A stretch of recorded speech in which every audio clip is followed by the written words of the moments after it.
Police clearance certificate. এখন আপনি কিন্তু অনলাইনে পুলিশ ক্লিয়ারেন্স সার্টিফিকেট অ্যাপ্লাই করতে পারবেন এবং অনলাইন থেকে আপনি আপনার সার্টিফিকেট ডাউনলোড করতে পারবেন। তার জন্য কত টাকা খরচ হবে, কীভাবে অনলাইনে পেমেন্ট করবেন, কীভাবে আপনি সার্টিফিকেট অ্যাপ্লাই করবেন, এই সার্টিফিকেটের মাধ্যমে কিন্তু এটা জানা হয় যে আমাদের নামে কোনো ক্রাইম রয়েছে কিনা, গুরুতর মামলা রয়েছে কিনা, তার ভিত্তিতে কিন্তু থানা থেকে একটি রিপোর্ট দেওয়া হয় এবং সার্টিফিকেট আপনি কিন্তু পেয়ে যান। তো স্টেপ বাই স্টেপ জানিয়ে দিয়েছি আজকের ভিডিওতে। আর আপনি যদি এখনো পর্যন্ত ভিডিওতে লাইক না করে দেখেন, অবশ্যই লাইক করে দিন। তার পাশাপাশি চ্যানেল সাবস্ক্রাইব করে পাশের বেল বাটন ক্লিক করে সরকার রাখুন পরবর্তী ভিডিও সবাইকে পাওয়ার জন্য। আর আপনি যে ভিডিওটা আমাদের ফেসবুক পেজ এমডি 300 দেখে দেখেন, অবশ্যই ফেসবুক পেজটি ফলো করুন আর অবশ্যই ভিডিওটি প্রত্যেকে শেয়ার করে জানিয়ে দেবেন। তো এর জন্য আপনি আপনার মোবাইল ফোন অথবা কম্পিউটার অথবা ল্যাপটপ তার গুগলে আসুন।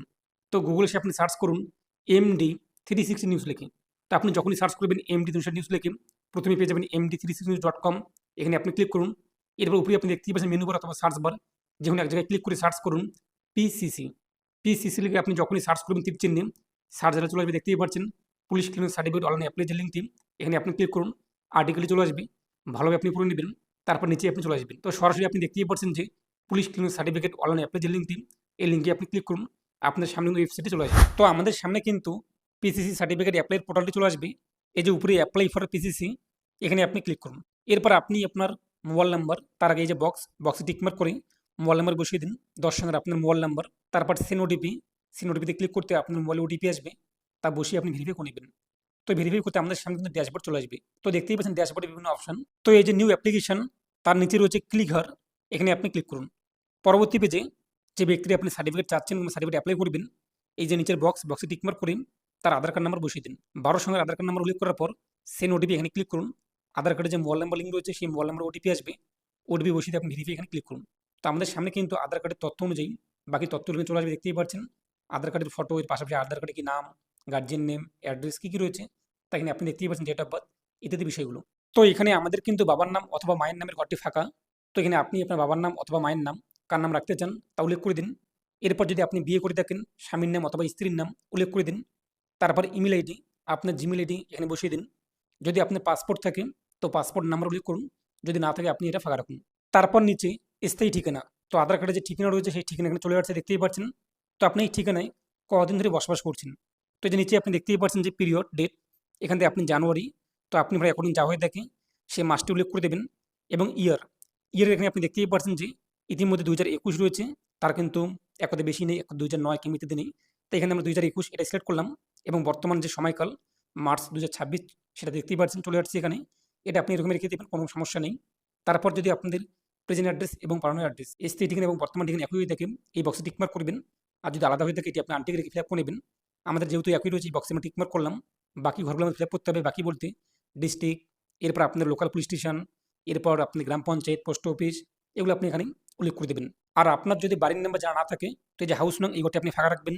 যদি নিয়ারেস্ট ল্যান্ডমার্ক আপনার বাড়ির পার্শ্ববর্তী এলাকায় কোনো যদি বিডিও অফিস থেকে, মন্দির থেকে, মসজিদ থেকে, কোনো ক্লাব থেকে, তার নাম এখানে উল্লেখ করতে পারেন। যদি আপনি এটা ফাঁকা রাখেন সমস্যা নেই। যেগুলো স্টারমার্ক রয়েছে সেগুলো আপনি ফিল আপ করতে হবে, যেগুলো স্টারমার্ক নেই সেগুলো আপনি ফাঁকা রাখবেন। তারপর নিচে দেখতেই পাচ্ছেন যে proof of documents, present address, বর্তমান যেখানে আপনি বসবাস করছেন তার জন্য একটু ডকুমেন্টস লাগবে। হয় আধার কার্ড অথবা ভোটার কার্ড অথবা রেশন কার্ড অথবা ইলেকট্রিসিটি বিল অথবা রেন্ট এগ্রিমেন্ট, কোন ডকুমেন্টসে আপনার বর্তমান ঠিকানা উল্লেখ রয়েছে সেই ডকুমেন্টস আপনি সিলেক্ট করলেন। এরপর 200 কেবির মধ্যে পিডিএফ ফাইলে চুজ ফাইলে ক্লিক করে আপলোড করে দেবেন। তারপর আপলোডে ক্লিক করবেন, ডকুমেন্টস আপলোড হয়ে যাবে। এবং আপনার কোন পারপাসে সার্টিফিকেট দরকার, এই যে পুলিশ ক্লিয়ারেন্স সার্টিফিকেট কোন পারপাসে আপনার দরকার, এখানে পারপাস সিলেক্ট করে নেবেন। যদি আপনাদের ভিসা কিংবা ইমিগ্রেশন তার জন্য দরকার তাহলে আপনি উপরে অপশন চয়েস করবেন। যদি আপনাদের চাকরির ক্ষেত্রে দরকার পড়ে থাকে পুলিশ ক্লিয়ারেন্স সার্টিফিকেট, তাহলে এমপ্লয়মেন্ট এটা উল্লেখ করবেন। যদি শিক্ষাক্ষেত্রে আপনি বাইরে পড়াশোনার জন্য যাচ্ছেন তার জন্য দরকার, তাহলে আপনি এডুকেশন এটা উল্লেখ করে দেবেন। রেন্টাল, আপনি ঘর ভাড়া নিয়েছেন, বাড়ির মালিক আপনার কাছ থেকে পুলিশ ক্লিয়ারেন্স সার্টিফিকেট চাচ্ছে যে আপনাদের নামে কোনো রকম ক্রাইম রিপোর্ট হয়েছে কিনা ইত্যাদি জানার জন্য, তাহলে আপনি যে রেন্টাল এটা উল্লেখ করে দেবেন। আদার্স, যদি আপনাদের অন্য কোনো পারপাসে দরকার পড়ে থাকে সেগুলো লিস্টে নেই, তাহলে আদার্স এটা উল্লেখ করে নিচে আপনি কোন পারপাসে আপনার সার্টিফিকেট দরকার তা উল্লেখ করে দেবেন। তো আপনি যে পারপাসে দরকার আদার্স উল্লেখ করে নিচে আপনি লিখে দেবেন। আর যদি উপরে অপশনের মধ্যে হয়ে থাকে তাহলে আপনি এখন যা হয়ে থাকে সেটি আপনি সিলেক্ট করবেন। তারপর ডান দিকে এই যে ক্রাইম রিপোর্ট বা ক্রাইম রেকর্ড, এই বক্সে আপনি টিকমার্ক করে দেবেন। তারপর নিচে দেখতেই পাচ্ছেন যে ডকুমেন্টস, তো আপনি এখানে যা উল্লেখ করবেন ভিসা, ইমিগ্রেশন অথবা এমপ্লয়মেন্ট অথবা এডুকেশন অথবা রেন্টাল কিংবা আদার্স যা উল্লেখ করবেন সেই ভিত্তিতে এখানে কিন্তু ডকুমেন্টস লিস্ট চলে আসবে। যদি আপনি আদার্স উল্লেখ করে দেখেন, এখন আপনি কোন পারপাসে সার্টিফিকেট দরকার, যদি রেন্টাল এক কথা ঘর ভাড়ার জন্য দরকার হয়ে থাকে তাহলে এখানে আপনি ঘর ভাড়ার যে এক কথা কাগজ কিংবা আপনি যে এগ্রিমেন্ট করেছেন সেটিকে আপলোড করে দেবেন। যদি চাকরির ক্ষেত্রে দরকার হয়ে থাকে তাহলে আপনার যে ইন্টারভিউর নোটিশ এসেছে কিংবা আপনি যে ইন্টারভিউ লেটার পেয়েছেন সেই লেটারটি এখানে আপলোড করে দেবেন। যদি আপনি ভিসা ইমিগ্রেশন দরকার পড়ে থাকে তাহলে ভিসা ইমিগ্রেশনের যে সার্টিফিকেটটি বা এক কথায় যে পাসপোর্ট সেটাকে আপলোড করে দেবেন এক কথা এখানে পিডিএফ ফাইলে 200 কেবির মধ্যে। যদি এডুকেশন পারপাসে হয়ে থাকে, আপনি যে অ্যাডমিশন নিয়েছেন, অ্যাডমিশনের কাগজটি সেটাকে আপলোড করে দেবেন। যে পারপাসে দরকার সেই ডকুমেন্টসটিকে আপনি এখানে আপলোড করে দেবেন 200 কেবির মধ্যে পিডিএফ ফাইলে। আর আপনাদের ডকুমেন্ট যাতে স্পষ্ট বোঝা যায়, কোনো রকম ব্লার না থাকে, এক কথা অস্পষ্ট, তাহলে কিন্তু আপনার সমস্যা হবে। তাই ক্লিয়ার এবং সঠিক ডকুমেন্টস আপলোড করে দেবেন। তারপর নিচে 2 জন ব্যক্তির নাম উল্লেখ করতে হবে রেফারেন্সে। তো দেখতেই পাচ্ছেন রেফারেন্স 1 এবং 2। তো আপনি আপনার এলাকার 2 জন ব্যক্তির নাম এবং তাদের মোবাইল নাম্বার এবং তাদের address, village, post, police station, district, pincode এগুলো আপনি বসিয়ে দেবেন। 2 জন ব্যক্তির নাম উল্লেখ করে দেবেন এবং তার মোবাইল নাম্বার এবং নিচে অ্যাড্রেস। তারপর দেখতেই পাচ্ছেন যদি আপনি আগে থেকে পুলিশ ক্লিয়ারেন্স সার্টিফিকেট অ্যাপ্লাই করে থাকেন, আপনার সার্টিফিকেট রয়েছে, তাহলে আপনি আপনার সার্টিফিকেটের নাম্বারটি বসিয়ে দেবেন। আর আপনি যদি একজন নতুন হয়ে থাকেন, ফ্রেশ ক্যান্ডিডেট, আগে অ্যাপ্লাই করেননি, এটি আপনি ফাঁকা রাখবেন। তারপর 7 প্রসেস, এই 7 প্রসেসে আপনি ক্লিক করবেন। তো আপনাদের সামনে একটি পপ আপ মেসেজ শো হবে এবং দেখতেই পাচ্ছেন অ্যাপ্লিকেশন নাম্বার। এখন আমাদের পেমেন্ট করতে হবে। তার জন্য এই যে পে নাও আমরা ক্লিক করব। পরবর্তী পেজে ডিপোজিটের ডিটেলস উল্লেখ করতে হবে। এখন পেমেন্টটি কে করবেন তার তথ্য উল্লেখ করবেন। যদি আপনি নিজে পেমেন্ট করে থাকেন, তাহলে এখানে আপনি আপনার নাম, এরপর আপনাদের এক কথায় address, mobile number, email ID এগুলো বসিয়ে দেবেন। আর ধরুন আপনার একটি সাইবার ক্যাফে শপ রয়েছে, যেহেতু আপনি কাস্টমারে অ্যাপ্লাই করছেন, পেমেন্টে আপনি আপনার অ্যাকাউন্ট থেকে পেমেন্টই করবেন, তাই এখানে আপনি আপনার তথ্য উল্লেখ করে দেবেন। সমস্যা নেই, আপনার তথ্য উল্লেখ করতে পারেন, কিংবা কাস্টমার যে রয়েছে কাস্টমারের নামও উল্লেখ করতে পারেন। তো আপনার অ্যাকর্ডিং এখানে আপনি আপনার তথ্য অথবা কাস্টমারের তথ্য যেটা ইচ্ছে সেটা আপনি দিতে পারেন। তারপর প্রসেস টু পে এখানে আপনি ক্লিক করুন। পরবর্তী পেজে আপনি এমন দেখতেই পাচ্ছেন 300 টাকা আমাদের পেমেন্ট করতে হবে। এটা কিন্তু এক কথা রিটার্ন আসবে না। পে, এই যে ভায়া GRIPS, এখানে আপনি ক্লিক করবেন, পরবর্তী পেজটি চলে আসবে। নিচে আপনি চলে আসবেন, নিচে আসার পর এই যে বক্সে টিকমার্ক করুন, তারপর নেক্সটে ক্লিক করুন। এরপর পেমেন্ট মোড SBI ইপে, এখান থেকে আমরা গেটওয়ে ব্যাঙ্ক সিলেক্ট করব, নেক্সটে আমরা ক্লিক করে দেবো। এরপর ওকেতে আমরা ক্লিক করব, নিচে আমরা চলে আসবো। এই যে পে নাও, এখানে আমরা ক্লিক করব।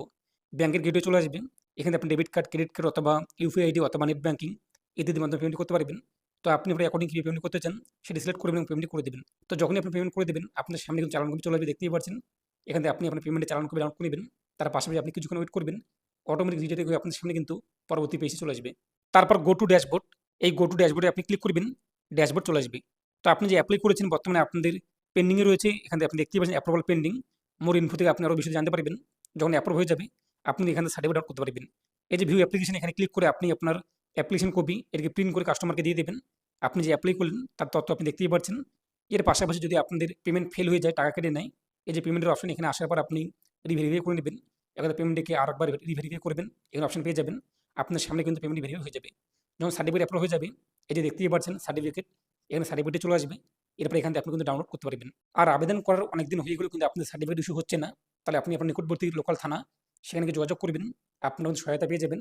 এরপর যখন আপনার সার্টিফিকেটটি একদম অ্যাপ্রুভ হয়ে যাবে, আপনি আবারও আপনার মোবাইল নাম্বার লগ ইন করে কিন্তু এই পোর্টালে আসার পর সার্টিফিকেট ডাউনলোড করতে পারবেন। তো এটা আপনি দেওয়া ছিল নিয়ে আপনার মতামত কমেন্টে পেশ করুন। আর অবশ্যই ভিডিওটি প্রত্যেকে শেয়ার করে জানিয়ে দিন।